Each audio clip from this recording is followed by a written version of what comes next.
What if calls for help came from a deserted hospital floor at night? And what if that floor had been locked and empty for years? The security cameras were recording everything. But what we saw defied all logic. This story tells of a night that made me doubt everything I knew, a night that went beyond my deepest nightmares. My name is Metin, and I've been on the security team at the city hospital for almost 20 years. This isn't just a building, it's a living organism, filled with history, hope, and pain.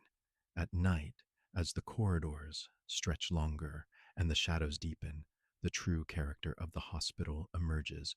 The silence is broken by the hum of machines, distant moans, and sometimes unexplained whispers.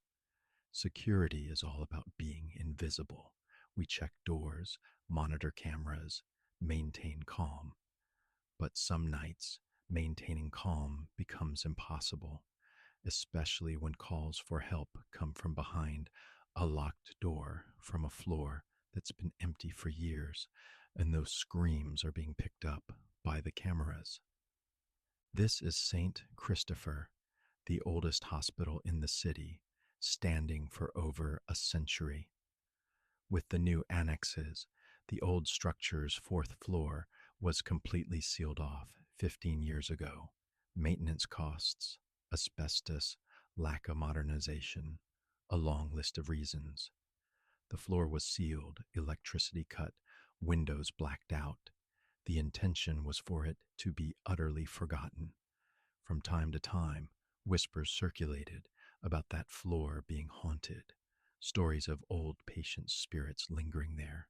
But I never bought into any of it. I'm a logical man. I believe in cameras. I believe in evidence. Ghosts were just for movies and children's stories. Until that night. It was a Tuesday night with a fierce storm raging outside. The wind howled against the old building's walls, and rain lashed against the windows like whips. It was past midnight. I was on duty in the security room, monitoring the screens, going through my usual routine. There was that strange electrical charge in the air, that peculiar feeling of pressure before a storm. On monitor number 4, the images showed the corridor of the old closed-off floor. The cameras were still operational, simply as a requirement for building insurance. The image was dim, lit only by the faint, red glow from the emergency exit signs, dusty corridors, closed doors, motionless as ever. Then a crackle came from the camera's audio feed. It was faint, but perceptible. Not the sound of the storm, but something coming from inside. I pressed my ear closer to the speaker, and then I heard it, very distant, barely audible, but undeniable, a whisper, then a sob, and following that, a muffled, desperate, "Help me." The sound seemed to come from deep within the floor, as if from inside one of the rooms. I froze. My blood ran cold. The fourth floor was locked, empty. It had been empty for 15 years. I told myself, it's just the storm. My voice caught in my throat. The wind makes noises in the pipes. Old buildings sometimes have strange acoustics, but my heart was pounding. The ringing in my ears, coupled with the adrenaline, spread to every corner of my brain. I quickly checked the logs. The doors were sealed. There had been no entry or exit from any part of the floor. All the building's security systems were functioning. No one could have entered or left that floor. The corridor image on the monitor was still motionless, only the faint glow of the emergency exit lights. But the sound continued. It was clearer now, a distant weeping, and that muffled, desperate, "Help me." It was as if the sound had enveloped me the moment I stepped inside. No one else in the control center had heard it. I was alone on my shift. Was I losing my mind? Stress, fatigue, the storm. Sometimes these things make people hear strange things, but this was too real, too human, incredibly terrifying. I had to do something about it. This was my job. I couldn't ignore calls for help coming from an empty, locked floor, especially when the cameras were recording them. I trusted my instincts. They hadn't failed me in 20 years.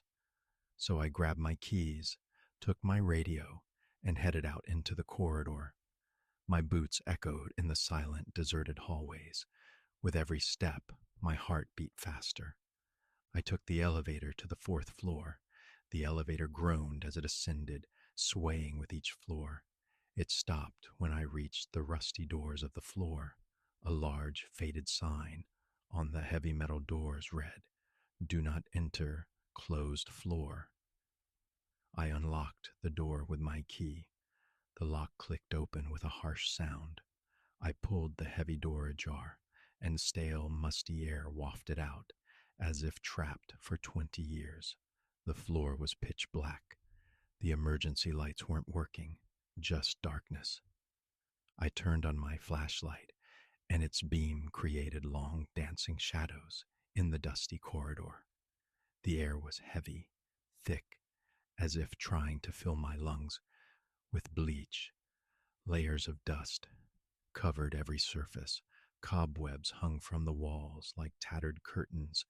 Everything was still, dead, abandoned.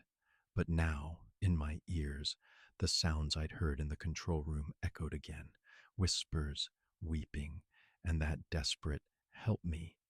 It was as if the sound had enveloped me the moment I stepped inside. I walked slowly down the corridor, the squeak of my boots echoing with every step. The rooms were closed, with old labels like "maintenance required" or "quarantine" plastered on their doors. With each step, I lit the way ahead with my flashlight, scanning the surroundings. I was monitoring the live feed from the security cameras. The corridor was still empty. Nothing was moving. There was nothing in the image, but the sounds. The sounds were closer now, as if coming from a room, from one of the doors, directly in front of me. The logical voice inside me whispered, "Go back. This is a trap. There's nothing there. You're losing your mind." But my professional responsibility urged me on against the scream of an unseen victim. I reached the door from which the calls for help were clearest. The door was slightly ajar, with pitch blackness inside. "Patient room 407 was written on the door in faint letters.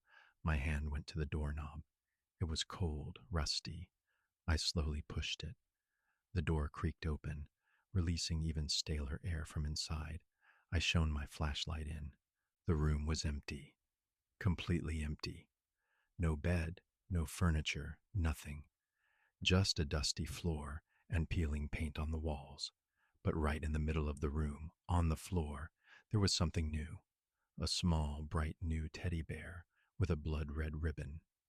It was dust-free, clean, as if it had just been placed there. I walked towards the teddy bear, my heart pounding in my throat. This was impossible. No one had entered this floor for 15 years. I reached for the teddy bear, and the moment my hand extended, the sound stopped.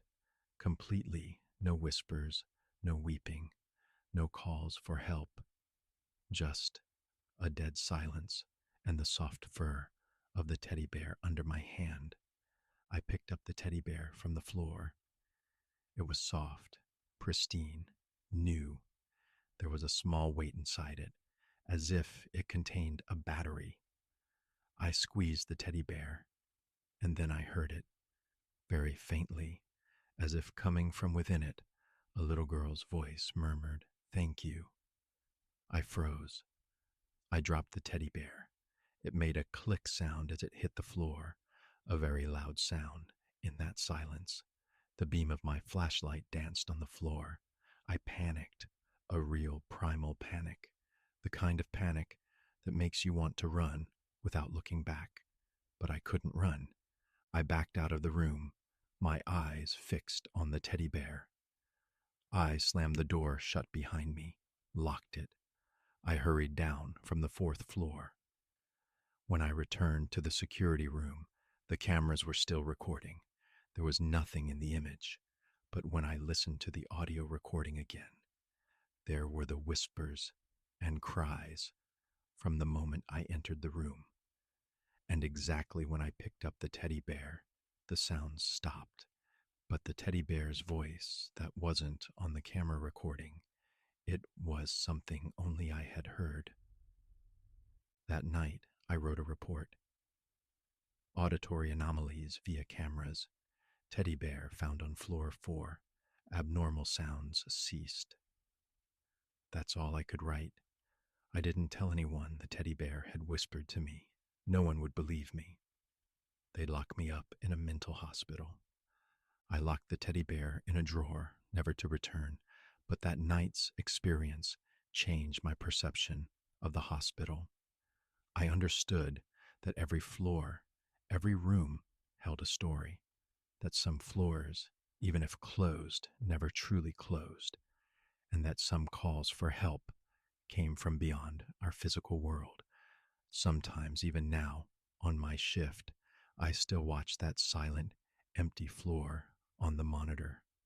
On stormy nights, when the wind howls, I sometimes hear those distant whispers, but they no longer scream, "Help me."